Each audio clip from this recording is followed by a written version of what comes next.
Рентген оншилгооны үйл ажиллагаа явуулж буй эмнэлгүүдэд өгөх зөвлөмж.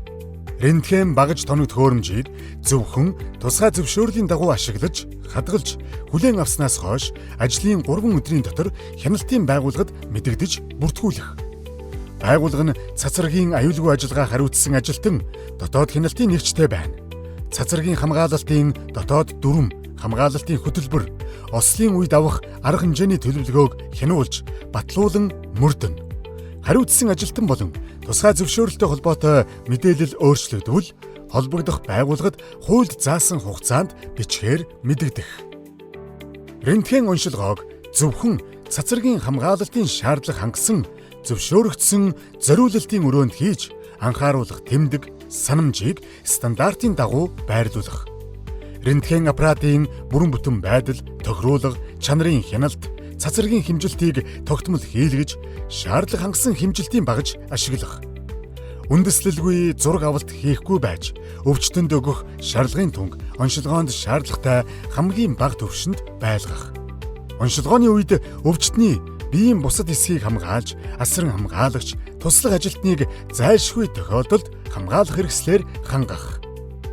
Хүүхдэд рентген оншилгоо хийхдээ эцэг эх асран хамгаалагчийн зөвшөөрлийг авч оншилгооны ач тус болон боломжит эрсдлийг ойлгомжтой тайлбарлах.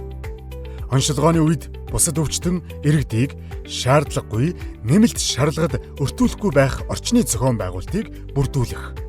Зөөврийн болон шүдний рентген аппарат ашиглахдаа хамгаалалтын хаалт, биет хамгаалалтын арга хэмжээг заавал авч хүнийг судалгааны зорилгоор шарлагад өртүүлэхийг хориглоно. Цацрагтай ажиллагчдыг цацрагийн хамгаалалт, аюулгүй ажиллагааны сургалтанд хамруулж, гэрчилгээжүүлэн мэргэжлийн шарлагын хувийн түнгийн хяналтанд тогтмол хамруулах. Цацрагтай ажиллагчдыг эмнэлгийн үзлэг хяналтанд тогтмол хамруулж, жирэмсэн ажилтны ургийг хамгаалах арга хэмжээ авч, 18 нас хүрээгүй хүнийг цацрагтай холбоотой ажилд ажилуулахгүй.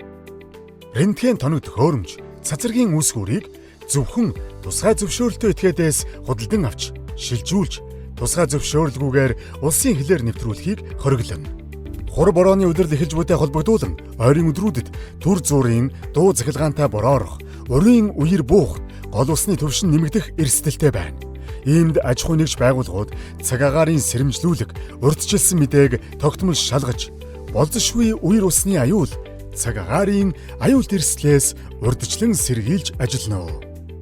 Сүүлийн үед гарч буй осол аваараас урьдчилан сэргийлэх зорилгоор геолог, уул уурхай, газрын тос, хий, цөмийн болон цацрагийн хяналтын чиглэлээр үйл ажиллагаа явуулж буй аж ахуй нэгж байгууллагууд аж үйлдвэр Эрдэс баялагын сайдын 2026 оны 6 дугаар сарын 8-ны өдрийн дугаар Тэг1 18 Тэг3 тоод албан бичгийн дагуу холбогдох зөвлөмжийг хэрэгжүүлж аюулгүй ажиллагаагаа хангаж ажиллахыг анхааруулж байна. Аж үйлдвэр Эрдэс баялагын яам, хяналт шинжилгээ, үнэлгээ, дотоод аудитын газар.